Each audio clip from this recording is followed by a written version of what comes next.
سلام، به دنیای خوش اومدی که بوی آرامش میده. اینجا هر فنجون دمنوش یه قصه است.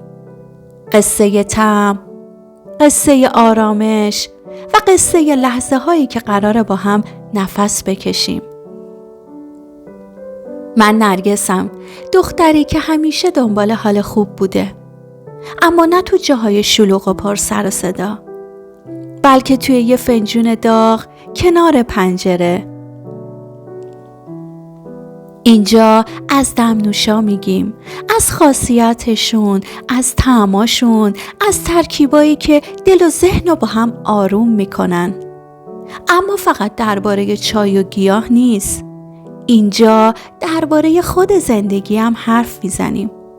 درباره این که چطور یه استکان دمنوش میتونه حال دل آدمو از زمین تا آسمون ببره بالا.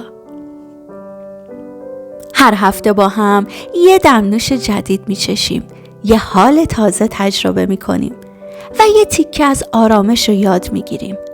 از بابونه لطیف تا دارچین پر انرژی، از گلگاو زبان آروم تا زنجبیل پر هیجان.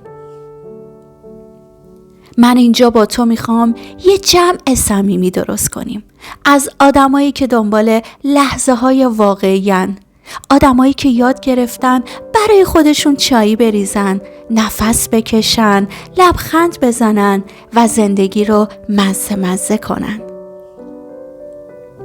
پس اگه تو هم دنبال آرامشی هستی که از دل طبیعت میاد، کانالمو سابسکرایب کن و هر هفته با من بیا یه فنجون دمنوش تازه بنوش، چون زندگی وقتی قشنگتر میشه که براش وقت بذاری.